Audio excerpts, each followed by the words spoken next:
The issues discussed on the Roll Call Room podcast do not reflect the opinions of any specific agency.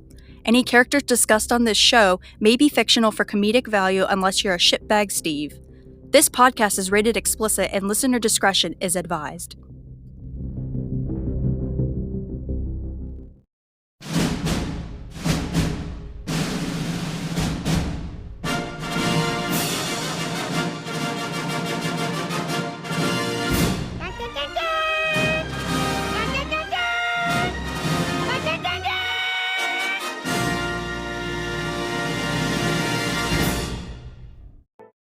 How many of you in the school this year, you've heard, you've seen, but somebody in this school, not you, but you have seen or heard a classmate talking about or entertaining the idea, and I need you to be honest. How many of you in this school this year, you have heard one of your classmates talking about or pondering the idea of maybe committing suicide and ending your life? Raise your hand. Hold those hands high. Hold them high. Because every one of those hands right now represents a heartbeat in this school. Every one of your hands represents a young man and a young lady in here that has been contemplating maybe giving up's an option. Maybe they feel like life's just too difficult and too tough, and they feel alone and they feel isolated, and they've seen it on social media and they've seen it on TV, and they've got the idea that maybe I should just end my life. And I see tears and I see the emotions because I know it's real. And I want all of you that pick on kids and how you treat people and how you are tearing people down, you need to realize how you are treating us is causing some of us to think that possibly ending our life is a solution.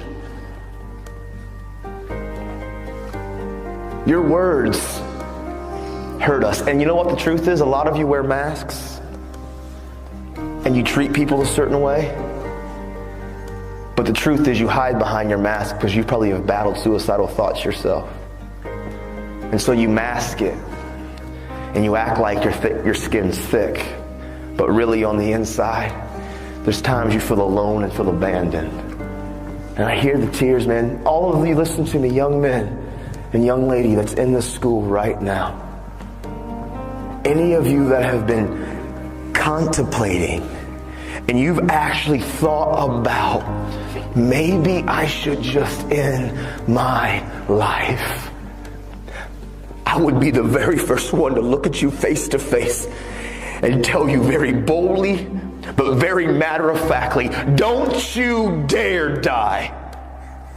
Don't you dare believe the lie that ending your life, don't you dare believe the lie that ending your life is any answer or any solution, because inside of every single one of you that have been contemplating, maybe I'm alone and I'm isolated and nobody cares about me and I feel is a lie. You are not alone. You are not by yourself. There are people and friends and family and teachers, people here that believe about you. And if you end your life, and I know this is painful and it's wrong, the emotion is here, but these are real issues that you and I and we are struggling with, and you need to understand, every one of you that have been contemplating and even embracing or entertaining the idea, you need to know inside of every one of you is something so special and so great. And if you rob yourself of what you were destined to be, and listen, you know why I talk about suicide? I talk about suicide not because I read books about it, because I wanted to talk about it. I didn't want to get educated about suicide, so I wanted to learn about it. I talk about it because I know when those kids used how they treated me and the words they used to say to me. I know what it was like when I was living with my sister and she went to work and I climbed up into the garage when she was gone and I climbed that ladder and I grabbed that rope. I know what it's like to be on the brink. And I'm telling all of you in here, young men and young ladies that have been battling some of these thoughts, it's a lie. Look at me. And I can spot out many of you that I know that these have been thoughts that you've battled with this year. They're lies. Don't you dare rob you of what you're born to be. Listen, you're not alone. There are many of us that battle these same thoughts, these same pains, these same struggles.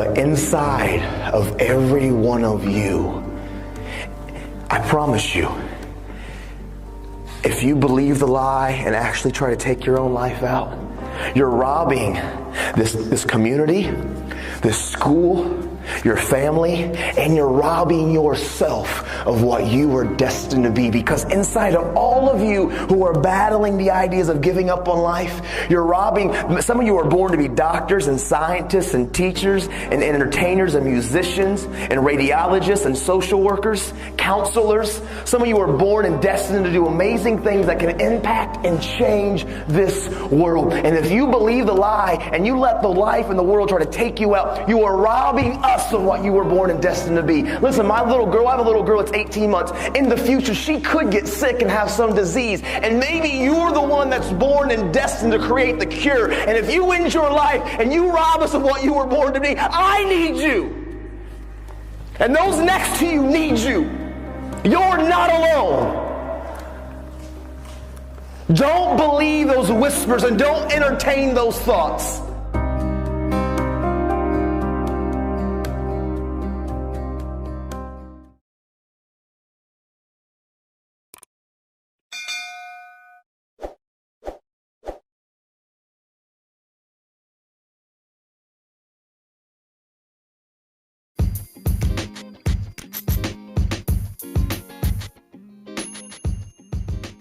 Hello, and welcome to the Roll Call Room podcast that pissed off shitbag Steve Commanders and cost my daddy his job, and then pissed them off yet again with his #1 book, Mental Health Barricade, on Amazon.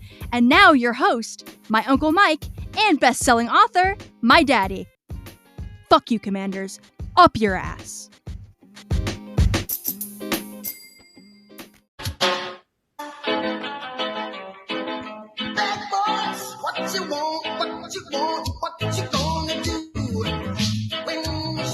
All right, ladies and gentlemen, welcome to another episode of the Roll Call Room podcast. I am your host, Nick. Mike. Mike is missing. We have no idea where he is. There's posters out there. We're confident that he'll be found. I'm sure it'll either be at a Harley dealership or at Michael's Crafts. He's been crocheting a lot. But instead, with me is Ernie from Ernie and Joe Crisis Cops. Ernie's been on before. Ernie, now I can say best-selling author, brand new book out. Welcome to the show, Ernie. Pleasure to have you back on. How you been, bud? Man, I have been doing it incredible. And yeah, you're right, man. I finally got my hands on a copy. Man, Did you really? Back and actually did yes, and actually ordered it to Amazon. And Oh, I'm hold not on. complaining about the Amazon. Oh, I lost you, Ernie.Hold on. What? Repeat that again. Uh-oh. Okay. They didn't hear anything Yeah, so that you my said. wife went behind my back. That's probably she a good thing. ordered I'm it? waiting for my wife to leave anyway. So yeah, so she went behind my back and she ordered a copy of the book from Amazon. Oh, And that's complaining awesome. about the Amazon driver. Yeah, he's always at the house, and I'm starting to wonder, like, why is the Amazon driver like always at the house, and we always have a ton of boxes showing up? But yeah, yeah. So this was a pleasant surprise because since the book has been released, by the blessing of the Lord, man, we're #1 right now for new releases. And I haven't even had a copy of it yet. So it's amazing. That's crazy if you think about it, right? Yeah. Well, the interesting part is that what people don't know is when you self-publish a book, you have to wait for your author copies, and you have to pay for your own author copies. Like, they don't give you the copies for free, unless you're Stephen King or somebody like that. So, our author copies aren't even supposed to be here till the first week of February. And then you have copies coming and then I have copies coming, and then we have to ship each other copies to sign them so that we can send them out to people that have pre-ordered them. So if you pre-ordered it, just bear with us. It's going to be a little bit, but we can go on Amazon and get our own book delivered to us the following day quicker than Amazon does the author copies, which is bananas, just bananas. So How's it look? I don't even have a copy of the book, man. How did it come out? How does it look? Oh man, it looks good. It feels good. You got the little girl from Poltergeist, man, on the cover, which is beautiful. And my favorite actually is the back. I mean, look at this guy. So I appreciate that, man. That's compliments of you, and I know it was. So thank you, Nick, for doing that. I read through it last night. So yeah, easy read, and it was a huge surprise. I got to put this out there, man. Though one typo right in my section, which those happen, right? But this particular typo was colossal, right? Oh no! So no spoiler. Yeah. Oh man. So in a portion of the book, no spoiler here, but I talk a little bit skills, and there's one particular skill called an iMessage that is very important if you're able to use it, right? I mean, that is your go-to money statement. So if you can use an iMessage, you can connect with somebody in a crisis, right? So in it, I said, that's what I sent. I put iMessages are liquid gold. It got to my message is liquid gold. And it makes me sound like some kind of conceited know-it-all. And I'm like, oh, crap. But has anybody pointed it out other than you noticing it? My wife said, why would you write something like, because she was reading it to herself. She goes, hey, I got to ask you a question. Why would you say this? I'm like, I didn't say that. So I pulled out my copy. I'm looking at it. I'm like, I don't know how this thing, did it go through another spell check? Like, oh man, I got to explain this. So I sent a message out last night on Twitter, and Pete Havel, who wrote, Arsonist in the workplace, he said, oh man, mine had like 6 or 7 typos, but you can fix it. And these things happen. Donna Brown, she came on and said, hey, these things, I just thought of all the typos. Mm-hmm. Why that one? Yeah, I it's amazing. Like my first ever book that I put out, that one I put out in such a fury, like in such a rush, that as I put it out, I didn't wait for the editor to send me the edited copy, which was really dumb. I just was so excited about getting it out. And then the flurry of emails and messages come in from people that are that are just grammar people. They're like, oh, you can't use this with that word, and you forgot a comma here. And I was like, listen, I'm a cop. I'm not like, I don't spell good. It's New York City public education, but it's the message, it's the message that goes out, and I think it's being very, very well received. When originally I reached out to you and I said, hey, we should do like a collaborative book together, and what we're really calling this more is like a training. I want to say a training manual, but it's a resource for newer officers to get the skills that they need in different areas. So my plan is to put out a series of books, one on mental health and de-escalation, one on traffic stops, one on subject stops, one on homicides, one on, report writing. And originally, I don't know why, but originally I had asked you, I said, are you interested in doing a homicide one? I don't know why I asked you that. Like, it didn't make any sense. And you and I collaborated and you were like, what about like de-escalation and mental health? And I was like, what the hell's wrong with me? Like, what was I smoking? Like, I don't know why I asked you about homicide. It was weird. It was one of those moments like afterwards, I was like, why did you ask him to do a homicide? Like, that just doesn't make any sense. Well, when you asked me, I'm like, all right, well, let me put some thought into this. And I'm going through my mind of all the homicide scenes that I worked. And I'm like, I've actually got some stories, although it's a morbid subject, like to bring a little bit of light to the topic, but at the end of the day, I mean, I was never a homicide detective, so I don't know if I've got the skill set to really sharpen a new officer to say, hey, this is what you should really focus on. Right. I know a little bit, right, about it, so we can talk about that. Yeah, my take on it is only from a supervisor's standpoint because I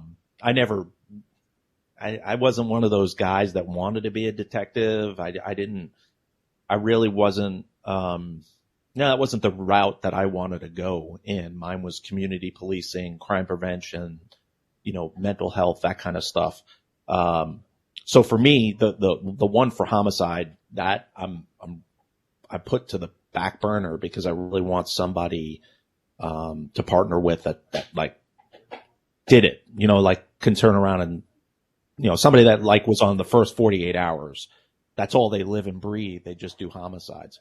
And I have somebody lined up, which I can't say who it is, but it is pretty awesome. They were the lead detective on a very high profile homicide that was in the media. So I'm looking forward to that.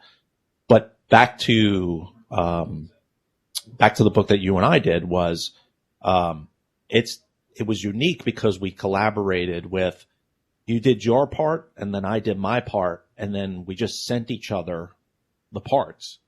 Like there was no it was a beautiful collaboration because it wasn't on a daily basis where we were like, hey, I wrote this paragraph, you want to read it? And it flowed really, really well because your portion was at the end, my portion was at the beginning.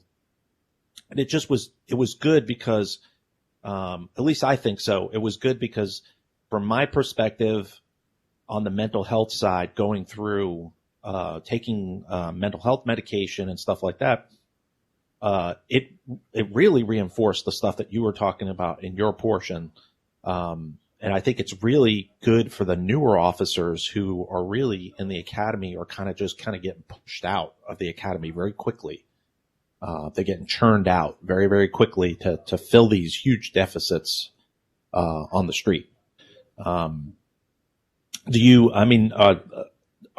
With the big, huge deficit that we have going on in the nation, I know especially where you are you seeing that? Are you seeing academies really not fully focusing on the de-escalation and the mental health piece? Well, I don't think they ever have focused on it, Right. because of the amount of training, really at any academy. We were fortunate in San Antonio to have the chief say now to the academy CIT class, which the only hiccup to that was a week later, these cadets would go into tactics, and tactics instructors would say, okay, now I need you to forget everything we just taught you about mental health and trying to communicate, and let's get down to tactical safety. Come on, man. So we had to sit down with tactic instructors and say, look, we're hoping to diffuse the situation before it has to get to what you're about to teach them. But it's difficult to get there if you're saying, hey, everything that they're teaching you, get that crap, and let's focus on kicking ass and taking names. Because, man, you've got to start listening to what the community wants, right? The community wants a different approach to mental health. They don't want the same old police car pulling up with a patrol officer walking up in uniform and outer vest on and all the stuff they're wearing now, who has 4 or 5, 6 other crew, and not giving a proper response, right? They don't have the time to try to make a connection with somebody that's in a mental crisis. All they want to do is say, whatever's going on, let's make it stop so I can get back and actually handle crime calls, And it's like, we're missing it. We're missing the point across the nation. Now, what I mean is departments are starting to integrate social workers with police officers to respond to these calls. So we're making progress, but a lot of departments are kind of like building the plane as they fly it, and they're not sure what exactly. So I've had a lot of people reaching out saying, how do we do this, right? And it's interesting, you said something a minute ago about this being a training guide for new officers. I was actually contacted last night. I don't know if you saw the message, but I got a message from a single mom Yeah, who read the book and left a very nice comment. Would you even buy this book? You know, I'm thinking, it's for first responders. And she said, well, my sister has mental health concerns. And yeah, your book that y'all wrote actually helped me understand my sister, understand about bipolar disorder and how to actually listen to her. And this book was instrumental in me becoming a better sister. So that's to me, incredible. Nick, what that said to me is somebody actually become a better version of themselves. And if it only touched that one person, I'm done. I'm good. You But know, it's going to touch a lot more. and that's what's interesting. The first book that I wrote, which was Police Mental Barricade, it was very personal for me because the book solidified that I'll never be in law enforcement again, only because, I mean, the first chapter I talk about, attempting suicide and doing all that stuff. And the stigma's still there, unfortunately, with law enforcement. And all I wanted to do was get it out. And I said, you know, at least if it helps one person that's on the job right now and they're feeling the same exact way, it's going to do what I want it to do. That was 2 years ago. Hundreds of emails, man, hundreds of emails from officers that are like, you know, I'm going to go get help now and I'm going to go take medication. I was a little apprehensive about taking medication and, you know, I was worried about the side effect and I'm very open on this show about mental health medication. I just switched again for the 6th time. So folks don't understand mental health or medication for it. It's not a fix-all. Like it's not just going to snap things. And then if you find a medication, it's not going to work forever. You may have to wind up coming off of it because now it brings up a different disability or it brings up a different problem. And that's why I've been on so many different ones because now I know to look for side effects. Now I know that when I'm not okay, I'm not okay. And it's not okay that I'm not okay. I'm not going to sit there and grin and bear it like I used to do it where I'm like, just tough it out. There's some amazing medications out there. And also you need to take ownership of your health as well. Doctors are very smart. They go to school for a really long time, but it is a service industry. And you do have a voice. If you're not feeling right or it's not working or your family is telling you that it's not working or you're not acting like your, you know, normal self, you need to be assertive. I've been that way with my doctors, specifically my psychiatrist, where, you know, they're like, you know, just tough this out for another couple months and we'll see what happens. No, you have to take ownership of it. So it's great that lady, I saw that comment online this morning. I think it's great. But I think departments, let's be honest. I mean, we're both former law enforcement now. The only thing that really impacts law enforcement agencies is money and liability. Money and liability. And when you see, yeah, I can see you laughing. When you see trials like Kim Potter and the Chavette trial, those are huge liabilities because they're paying massive amounts of money out from these agencies because of poor de-escalation, poor contact with mental health. Now, folks that are listening to this, I'm not saying that what Kim Potter did, I'm not going to dissect that. I watch that trial every single day. I have my personal opinions about it. Mike and I have talked about that trial extensively. The Chavette trial with George Floyd, we've talked about it till the cows come home. What I'm talking about is the de-escalation part. I'm talking about having somebody that's on the scene be the de-escalation person, somebody that comes on and goes, all right. It is over. It's time to start sizing it down.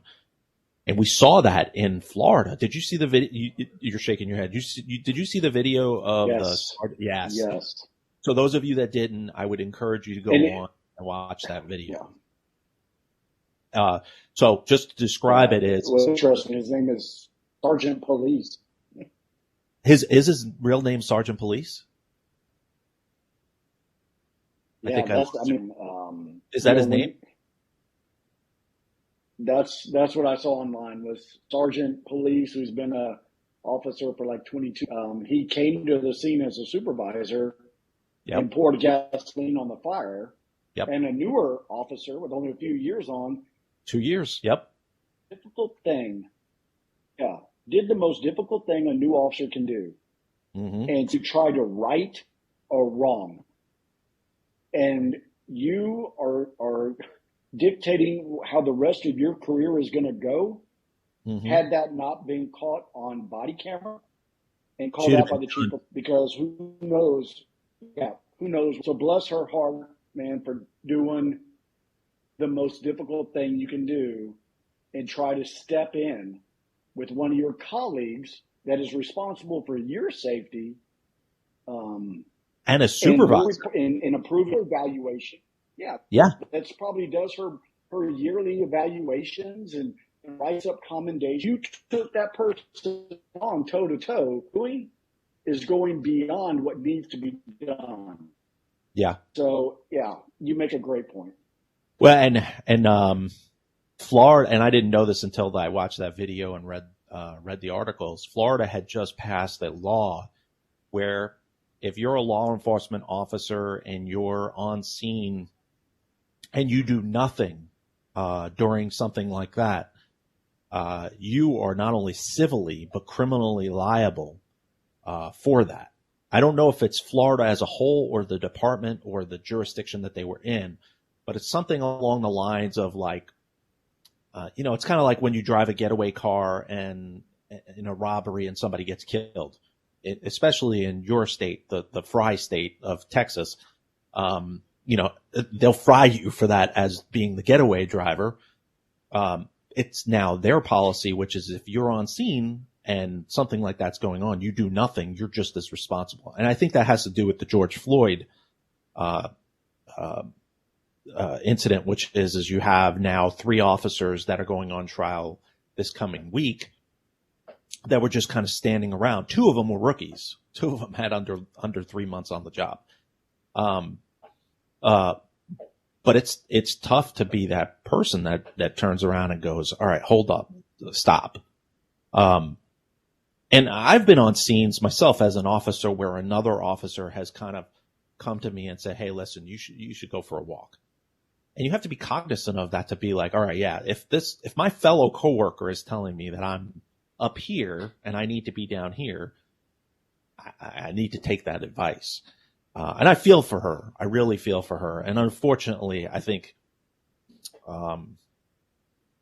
she's probably going to be doing some training classes where she's going to be the instructor coming up soon, because she's got some good insight, especially after all of this. Yeah, and I make mention to it in the book where transparency is the best disinfectant. And if you're a police department, sheriff's department, we have a responsibility to the community that serve to be completely transparent, right? Yeah. That body cam can't be released during an investigation. However, we've changed the policy here in San Antonio. The sheriff's department here said, hey, we will release that video within 10 days, even though there's going to be an ongoing investigation. Wow. Because once you lose the trust that you have with the community that you're serving, I would highly suggest you pick up a copy of Andy Harvey's book, Excellence in Policing, to find out what the result of losing will do when you're now dependent upon statutory authority. Yep. And it becomes Baltimore. It just becomes a mess. And I think you definitely ahead of these situations by saying, look, like you said earlier, you have to own your mental health, right? Mm-hmm. You have to own what your officers do. And if they do something wrong, hey, we're not caught up in an emotionally charged environment sometimes where we will make the wrong decision based on losing the ability to reason and make our decision based on. And when that happens, mistakes get made. To own these and tell the community, hey, we're going to do better. We're going to own this, and we're going to learn from it, and we're going to do better. Yeah, and that jurisdiction, I want to say that they half got it right with the transparency part, because they released the body cam footage, but with no audio, which body cam footage is kind of tough without the audio, because you can't understand the context, can't understand her verbal communication with the supervisor. Now, regardless of what the audio is, you never, ever put your hands on another officer like that. As a former supervisor, I've wanted to, but you cannot do that. And then on top of that, you put your hand on her throat, which to me, I mean, this is just cop talk, to me is a comfort level that you're pretty comfortable with and you've done before. That is not something that you just all of a sudden just decided to do. That's something that's, I mean, it's bad. Yeah, that move right there in law enforcement, you don't, the throat grab, throat punch in the academy. Yeah. That is something that you learn, right, on the street when things really go bad and you really have nothing else to resort to and you're starting to fight for your life. That's when you see a movement like that. And it's unfortunate, right? It's unfortunate because, again, in the world of social media, you will have this vicarious trauma take place because everybody that views this is now going to say, right, wow, what is wrong with police officers? Why do they? And these are individual incidents that happen. And I'm glad it was captured. Let's again, what are we going to do with this information? Are we going to start incorporating better training, like in an advanced crisis intervention training course, where maybe a fireman shows up and starts to escalate a situation? Are you able to de-escalate that medic or that fireman or your cover officer that shows up to throw gasoline on the fire? Like these are real conversations that we have to have. If you always want to improve where you're at as a department, like Andy Harvey says, you can't be stagnant. You have to always be evolving to be better. And police training is very antiquated. Now, there have been some improvements, but I think there's a long way to go. And I think we're just now starting to scratch the surface. And I pray that the book gives insight to officers who have had CIT training, that now you have something in your bag or something at home that you can refresh in your skills, because these are diminishing skills. Or if you're a small agency, like I had an officer reach out to me and say, hey, I can't get to CIT because we only have 10 officers and they can't afford to send me to a week-long class because of the overtime. Well, then a book like this is liquid gold. There, I'll say that without being misquoted. And this should help you, help guide you on how to deal with not just a mental health crisis, Nick, but how to connect with somebody that's emotionally charged or having a bad day, or maybe was just a victim of a crime and is hysterical. And you need to try to calm them down so you can get information. Like, this is the book, I think, that can help you sharpen your skills to be able to better yourself as a first responder. And a little spoiler alert, will we see one or several more versions of this book in the future? Ratified versions of these books? So as much as I'm not a LeBron James fan, let me do this. Oh, jeez. There won't be one. There won't be two. Well, we talked about it. Yeah, we talked about it once. I'll tell you, what was enough. Well, it was funny because I've done collaborations now. I think this is my third or fourth collaboration. And what I've really tried to do with these books is folks that I'm really good friends with that have been with me through all the transition of the crap that I've gone through over the last couple of years, always have aspired to write books. And they're kind of right at that line where they're going to write a book and then they pull back. And so I partner up with them like Logan Campbell, really good guy. I partner up with them and I say, just write my last chapter for me.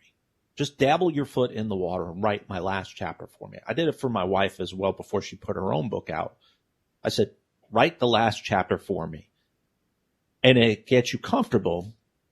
And so when we put the book together, which was a really weird time because COVID was going on, and I had lost, there was a big snowstorm here in Virginia where I am, and I lost power for 4 days.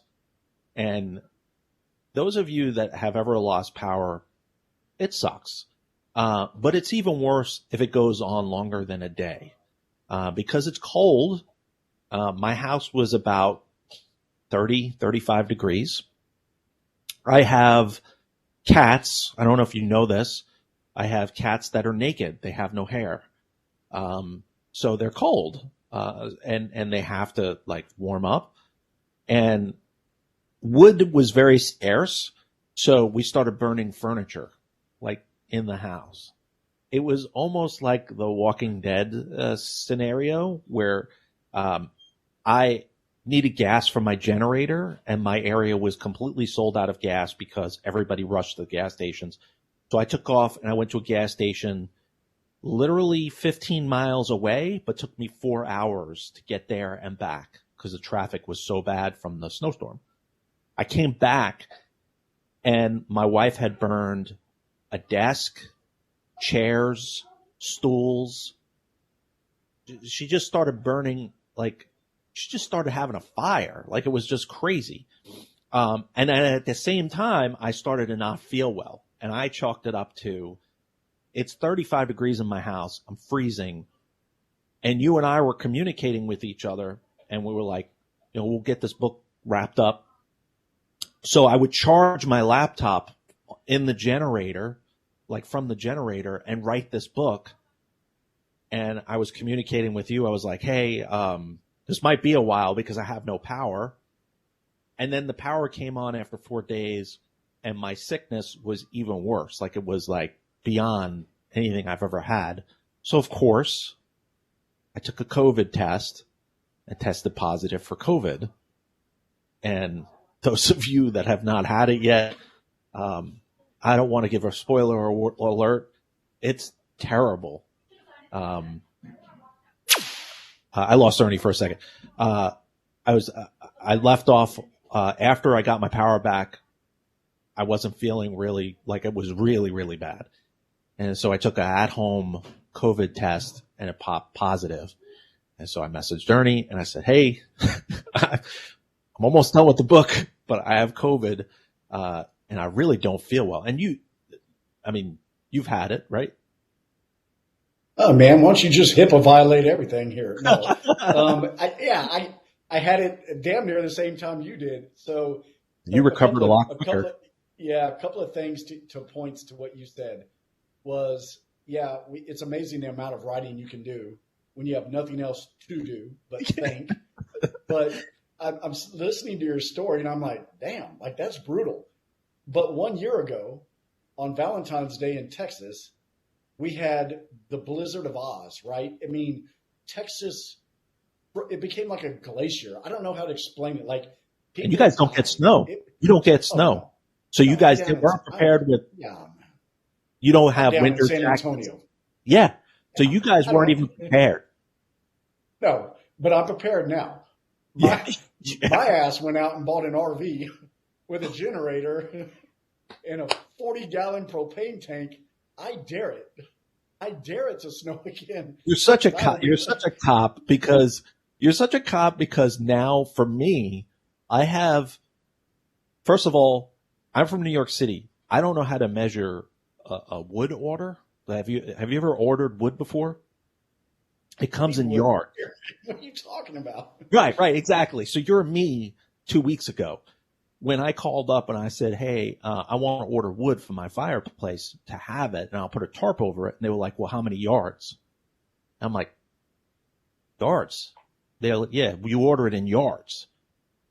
I said, so I'm thinking in my head, a yard stick. Like, so I was like, I don't want 1 yard because I know how much fire I went through. So let me order 3 yards of wood, Ernie. This truck pulled up, and they must have cut down half of the rainforest, because this thing is 35 feet long and 25 feet wide. I've got enough wood for the next 17 years. Like, I should have researched it better, but I panicked and I said, let me just order yards. And then I ordered another generator, and then I ordered 4 more gas cans. I just went I just went survival, and then I bought MREs too, by the way, because during the no power, we didn't have the generator that I had. When you turn on the microwave kind of worked. It went into like a wave of like heat and then stop heat. So literally we had nothing to eat other than going outside and using the propane grill. So I bought MREs. I didn't know what else to do. So I'm like you. No, actually I'm not. Because the likelihood of Virginia getting another snowstorm is a lot higher than yours. But I am a lot better prepared to do it. But my rant was that the last part of my part that I wrote was at the end of COVID for me. And the reason why I was telling the story in the beginning was you, Campbell, my wife, Dennis Prophet, all the guys that I've partnered up with that have done a chapter here or there or have split it up. It's always interesting once you hit submit on Amazon, hey, I should have written this, or hey, I should have included this, or there's more information that I could have packed in there. It's like when you send an email, it's gone. You can't bring it back. And it was interesting because I was telling you, I was like, the book is going to do good. And you're like, I don't know. I was like, trust me, it's going to do good. I've had a good track record so far. Don't worry. Everything's going to be okay. This was a little bit odd because the soft cover and hardcover came out first before the ebook. And typically that does not happen. It's supposed to be the reversed. And typically softcover and hardcovers don't go to #1 new releases. It's just with our category, with law enforcement, mental health stuff and mental health books, they typically do not go #1. The only one that's ever gone #1 for me was the first one. Every other one has not. The one you and I wrote did, and it stayed #1 new release. So, which is really awesome because there's so many books out there. There's over 74 million books on Amazon. So for it to be #1 new release and on the bestseller list, it was, it's in the top 10 on the bestseller list. I can't thank those of you that have already bought it or that are about to buy it. Thank you so much. But it was fun to see your excitement go through. Like, I'm sure it was like, for you, it was like probably anxiety central, like wondering if it was going to do well. Yeah. So you completely took me out of my comfort zone when we were talking about the book, because, I have a hard time saying no to something that's good.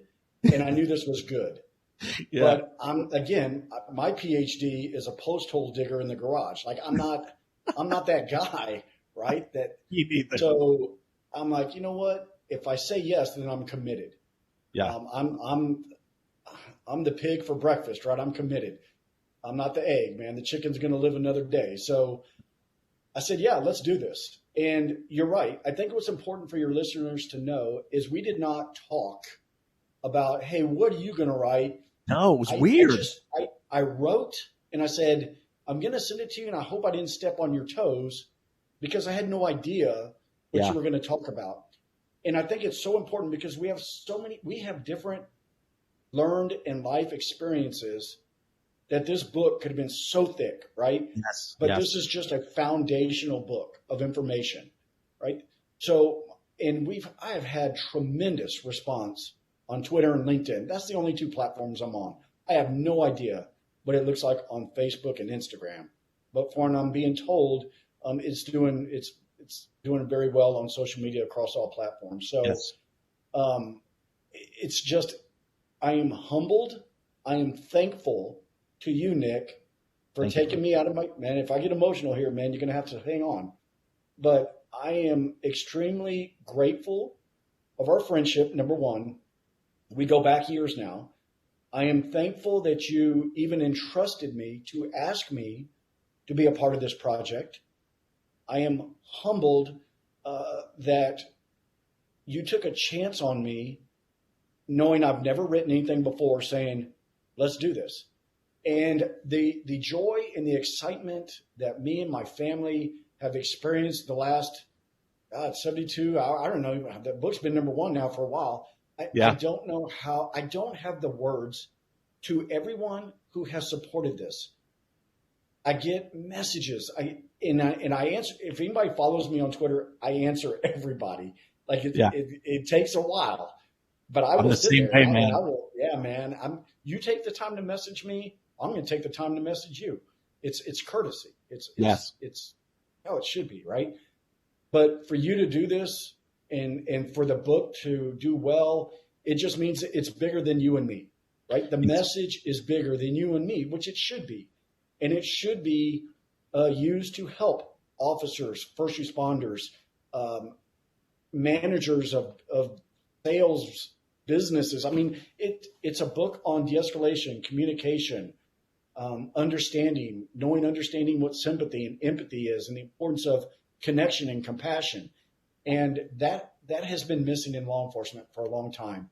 And my prayer is that it brings that back to where it should be, to where officers knew the people in their district, they knew the business owners, they knew the kids' names playing on the corner, and we need to get back to that. I miss those days. I can't agree with you more. So the strategy that I had with putting these books out and doing these collaborative things was I didn't want folks that have written a lot of books before. If you wrote a book before, great. But I wanted people that were out of their comfort zone, because you and I have been through a lot of law enforcement trainings, and you can always tell on the first day of the class when you're sitting there and the instructor goes through their credentials and you're like, I'm not going to buy into this class because it's too much. They're more into academia than they are, or, they weren't boots on the ground, or this is just a stepping stone for them, or I want the rawness. I want somebody that is doing it for the right reason. You and I have had this conversation offline. We're not getting rich off of these books. Like they're number one, but like me and you are not on a yacht with Oprah. Like, you don't get rich off of these books. And if anything, they cost you money. You have to truly have a passion for wanting to put good content out. Because it's a big investment, your time investment, your family's investment, everything. And I can truly say this is my, I think, 6th book that I put out. This is the best performing book that I've been a part of since Police Mental Barricade. And by the way, I'm completely derelict in my job. We keep calling it the book. It's called Mental Health and De-escalation, a guide for law enforcement professionals. I just looked it up as you and I are talking in the mental health law category. Right now on the new release section, it is number 1, number 3, number 6, and number 7. That's crazy. So if you go to the section, you can actually scroll and we're in there. Like it's phenomenal.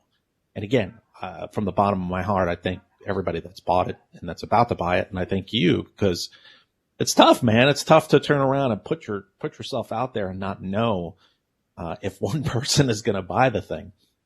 But I will say this, I'm going to give away 10 e-copies, to those that are listening to this, episode.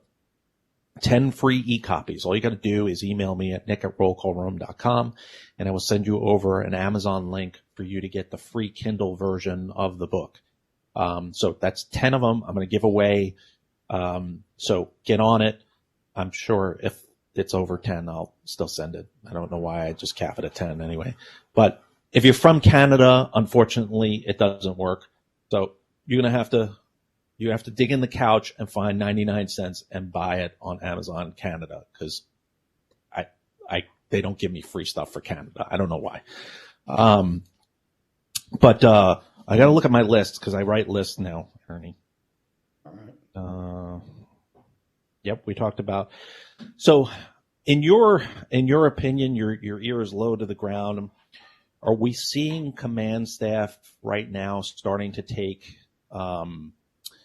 CIT and peer support more seriously because of the suicides that we've had, the large amount of suicide? Thankfully, last year is one of the lowest that we've had.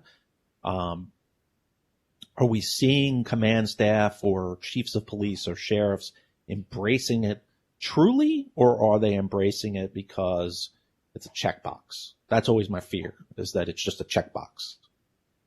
I think we are seeing a shift, and this is why. So I traveled to several places last year speaking at different conferences. And one of the conferences I spoke at, Nick, was a police social workers. We're now clinicians that are being paired with law enforcement, and they're either riding out to crisis calls in progress, or they're being utilized as a follow-up unit to officers that have answered crisis calls. So there's a group of these clinicians now that are big enough to have their own conference. So I was asked to go out there and speak to them.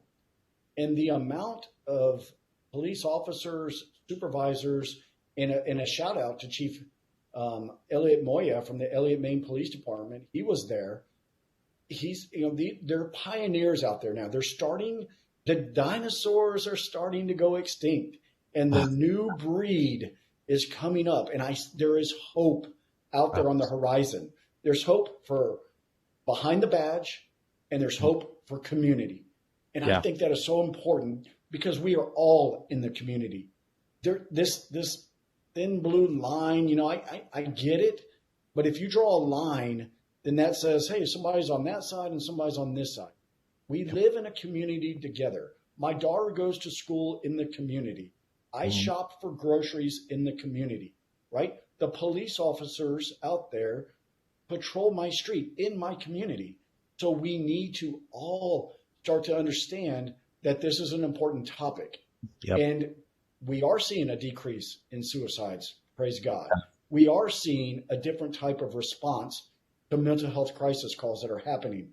I know this because my job now, where I work, is I start to build these teams for police departments, where I get clinicians, I get medics, and I put them in a car with an officer, and in plain clothes, they go out and respond to these calls. That way you have a three-head approach to these crisis calls. You have an officer there for safety. You have a medic there in case it's a medical emergency, because we know that mental health calls can mimic, a medical emergency, and mental health can look alike if you don't know the difference. Maybe it's drug-induced, who knows? But then you have a clinician there, and that clinician is so key to the situation, because that's going to be your individual that will link that person in crisis to future services and to follow-up. And that's what we've been missing. That's the piece of the pie where we have fallen short for so long as first responders, but it wasn't our problem, because we didn't get to pick and choose what calls we went to. If you got dispatched to a mental health call, you couldn't get on the radio and say, nah, I'll take that disturbance holding in my area. I don't want to deal with that because I don't know how to deal with it. You had to go. So we were not properly equipped to handle it, but we're getting there now. And I love what I do for a living now. That's awesome. To see communities embrace this and saying, finally, right? Finally, you're listening. Like, this is not defund the police. This is, let's reorganize a little bit and look at what the priorities are and fix it. Yeah, you're absolutely right.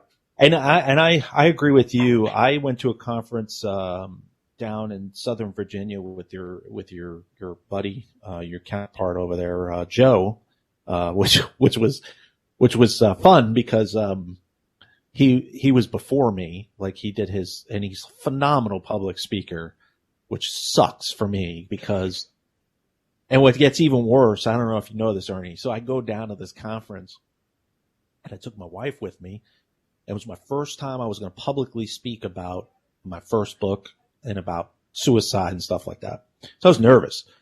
And this was a two-day conference. So I get there early, and they had told me that I was the last speech for the second day, which sucks because you hold everybody hostage. And then the other thing is you don't know who's going to stick around. Like I could be talking to an empty freaking room, So I get there and I'm sit down and on the first day, and I open up the pamphlet and it says keynote speaker Nicholas Ruggiero. And I turn to my wife and I go, what the fuck? Like, they didn't tell me that. Like, I didn't prepare anything. I was just going to go up there and freeball it. Like, I wasn't just going to. And then Joe goes up there before me and like knocks it out of the park with all of his graphics and PowerPoints that he has. And then I went on and you can tell that the receptiveness from these folks, it was about mental health and how leadership in law enforcement has a big, huge impact in the mental health of officers, because it does. A lot of officers are not leaving the job because of the anti-police movement out on the street. A lot of them are leaving from the internal politics of law enforcement right now. A lot of them don't want to stick around because they know their bosses don't have their back, or there's just folks that are not in law enforcement have no idea the internal politics that happen behind closed doors. It's everywhere. It's not just in Alexandria where I worked. It's not just in DC or the NYPD or LAPD. It doesn't even matter what size. It doesn't matter what size.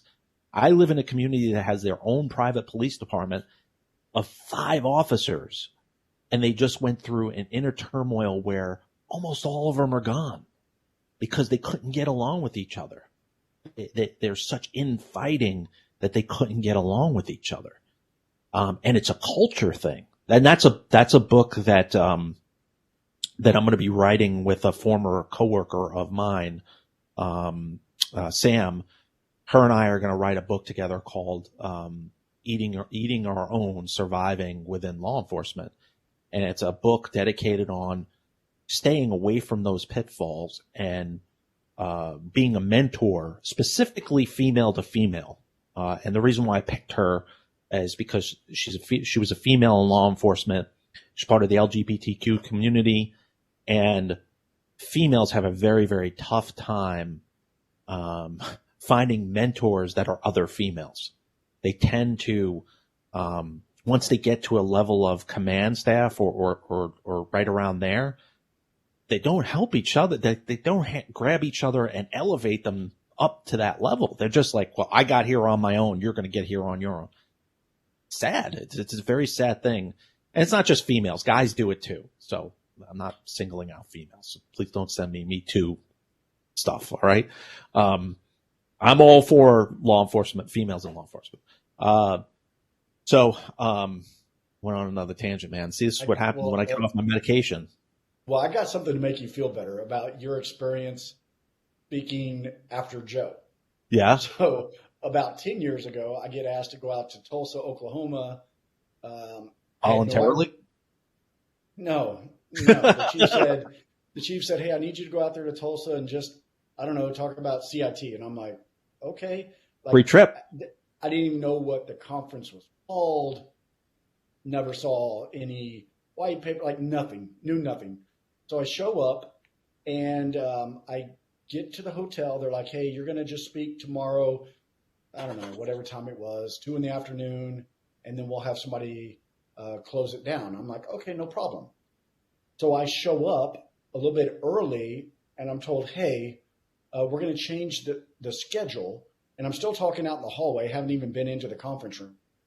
You're actually going to have to close it down because the speaker going last had to change his flight. And I'm like, okay, like, all right, that's fine. They open up these double doors, Nick. There are 800 people at the Zorro Foundation conference. Patrick Kennedy is the keynote speaker that's supposed to close it down. He has to take my spot, and now I've got to close it down. So I have to speak after Patrick Kennedy. Oh my He God. sounds like a Kennedy. He looks like a Kennedy. Yeah. And I'm like, what in the hell am I going to? He gets up there and he's talking about mental health parity and all these legislative bills that he's signing. And I'm like, oh, this is going to be bad. So Yeah. I'm calling my wife and I'm like, this is bad. And she's like, no, you got this, baby. You just speak from the heart. And I'm like, all right. So he says, to make change, one individual can't do it alone, right? It takes a community, and that causes a wave in the ocean, and that wave becomes a tidal wave, right? Just like it sounds like him. So I'm sitting there thinking, okay, so I get up there, he's leaving, everybody's clapping for him. I get up there and I said, I took a chance at this. I'm like, fantastic speaker, Senator Kennedy, thank you so much for your words of wisdom, safe travels. He walks out and I said, but, I do have to disagree with something he said. And, you could have started to hear like crickets. I'm like, oh no. Yeah. I said, he said it takes, a village. But to be honest with you, in San Antonio, one person spoke up at a training I went to. And she said, and I've said it before, one of you officers is going to show up and shoot and kill my son because you don't know how to deal with mental health. And he's going to scare you. And when she said that, I was like, man, that's not right. So I went to go talk to her afterwards. And she looked me dead in my eyes, Nick, and she goes, then what are you going to do about it? Are you going to do something? So that one person lit a fire in me that in my mind, I'm like, I don't know how this is going to look, but I'm going to start a mental health unit in San Antonio. And I'm not going to take no for an answer. And I got told no a lot for years, for almost 5 years. And in law enforcement, you're only allowed to be as smart as your rank. Yep. So if it's not a chief's idea, it's not going to happen. So at a legislative breakfast, the chief was asked by the president of the National Alliance for Mental Illness, hey, chief, are you thinking about starting a mental health unit? And I'm sitting at the table going, oh, crap. Like I did not put the president up to this. And he said, actually, we're going to start a pilot project, and Officer Stevens sitting over there is going to lead this effort. And I'm like, I had no clue how to even do this. But it was one person, Nick. It was one person who challenged me to say, what are you going to do? How are you going to change things? And my answer was, I don't know at this moment, but I'm going to figure it out. So, when I said that and I got off stage, it was amazing to get a standing ovation because I'm not smart enough to talk to 800 people about mental health. I don't have the education, but what I do know I've got a heart for community. I've got a heart for people that I will willingly, as an officer, lay down my life for. If I was ever asked to do that and placed in the situation, I would have done it. Yep. Without thinking twice. But my position now became start advocating for those that don't have a voice with mental health and help them and give them resources and treat them with dignity and respect. And that's where we're at now. And I was so thankful for that opportunity. And it's very fulfilling. I can't publicly say on my end what I got going on behind closed. Because I've told you. But I'm for the first time in 2 years, I'm finally at a place where I feel like the impact that I'm going to make in law enforcement is going to be gigantic. And I'm very happy about it. But to go back to just very, very quick, I was so nervous at that conference. And, Joe travels all the time. Like he's so comfortable. And, we had he's been on my show, but he was secretly on my show because you guys were still working and he had to hide where he worked. So I was messaging you and I was like, hey, I'm at your buddy. I'm with your buddy. And I won't say what you said, but, so I'm so nervous. I go up on stage and, I'm all about humor. You know that, right? So I go up there and I'm like, just so everybody knows, in case you're confused, Joe and I are not twins. He's got a good face. He's got a good face. Crickets. So I'm like looking around. My wife's recording this thing, by the way, because I'm like, record this thing because I want to see how much of a disaster it is. And crickets, dude. So then I just start going into my story. I start going into what happened with my old department and starting a podcast about mental health. And then I could start seeing heads start shaking and going like, like I can't believe you went through all this stuff. And then I go through like, suicide and stuff like that. Same thing at the end of it, standing ovation. People came up to me afterwards. I met, Dennis Prophet, who's doing, we're doing a book together. I met some really cool people because of that. Virginia, DCJS. I'll be doing stuff with them. Again, I want to do speaking engagements and stuff. And, all pro bono, man. Like I didn't charge DCJS, and they were shocked. The person who put it on was like, what's your fee? And I was like, a hotel? I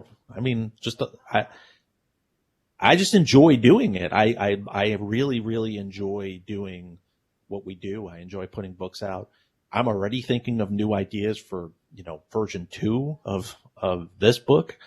I think, we're in a COVID age where training is very difficult to get 20 people in a room, but you can do a Zoom with 50 people, and do a 1 hour, course or a 1 hour speaking. And that's something that might wind up happening with this particular book. I just think that there's such a need for it. People are just so hungry for it, that we're going to see different versions of this book and some other things. So I think it's cool. I think it's really cool. Yeah. Again, thank you for the opportunity. I know we're winding down now. For listeners, if you haven't got a copy of Mental Health and De-escalation, a guide for law enforcement professionals, grab one on Amazon. I'm waiting for our shipment to come in. Yep. And ladies and gentlemen, please take your mental health seriously. There's no shame in the game. We all struggle. The last couple of years has sucked ass. Everybody. But don't let that define us, right? We are resilient. We are human beings that are resilient, and we know how to survive, and we're going to survive. But you need to have the tools in place. I hope that the book provides you those tools. I hope that having discussions and just being vulnerable and authentic about really who you are and allowing people to see you and understand your struggles where you don't feel like you're going to be judged. I hope that you get that feeling. And you're always welcome to reach out to me if you just need somebody that will listen, not judge and not tell you what you need, but just listen. And I know, Nick, you've made yourself available in the past. So, again, thank you so much for this opportunity. I look forward to collaborating with you again in the near future, my friend. Same, bud. So I'm going to give the details again. You can go on Amazon and get an ebook. You can get softcover, hardcover. You can reach out to Ernie. He'll have soft covers the beginning of February. I'll have soft covers. We're really going to try and do dual signature on some of them. There may be some that just have mine or just his, but we're trying to collaborate by doing that. You can go on mentalhealthbarricade.com. That's the other thing. You can get the books that are already out. Hardcovers will not be out until like end of February, I think early March. They take a really long time. But in the meantime, I've got 10 ebooks. I'll give them out.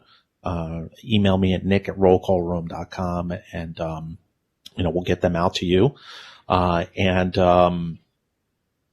just say what Ernie said, I fully agree with, which is, own your mental health, and understand. I mean, I've been doing this now. I just can't even believe it. I've been doing this for 2 years, with the podcast and stuff, hundreds and hundreds and hundreds of emails. So if you think that you're the only one that's thinking about, being depressed or your career's going nowhere, or you've put in for special units and you've watched people that don't even write one ticket get it, and hookups and, promotions that you've put in for, and family life isn't going well, and you're not, trust me, you are not alone. I can tell you stories of fans that have sent emails saying the same exact thing.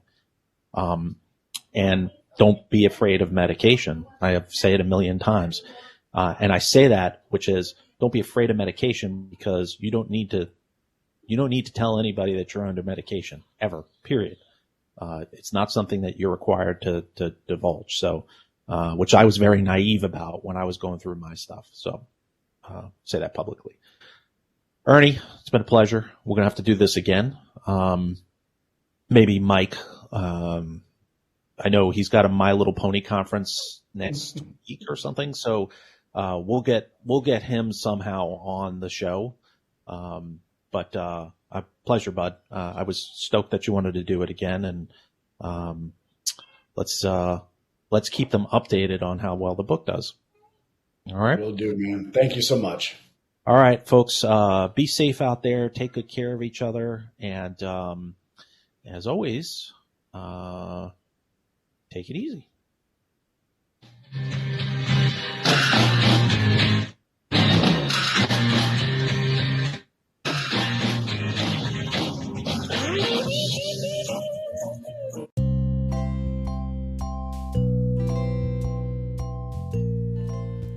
Gee, I am very tired.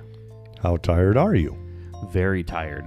I've been working a lot of overtime, and it is making me very tired. You, my friend, need some sleep. No, I will sleep when I'm dead. What I need is a good cup of freshly roasted gourmet coffee. Freshly roasted gourmet coffee, you say? Yes. Do you know where I could get a cup of freshly roasted gourmet coffee? I do. Where? The Roll Call Room Cafe. The Roll Call Room Cafe? The Roll Call Room Cafe. It's located at 17229 Wayside Drive in Dumfries, Virginia. The Roll Call Room Cafe uses only the finest premium gourmet beans, and unlike national chains, the Roll Call Room Cafe imports, roasts, grinds, and packages their coffee on site. Sounds delicious, Roland. It is. But Roland, I'm in Nebraska.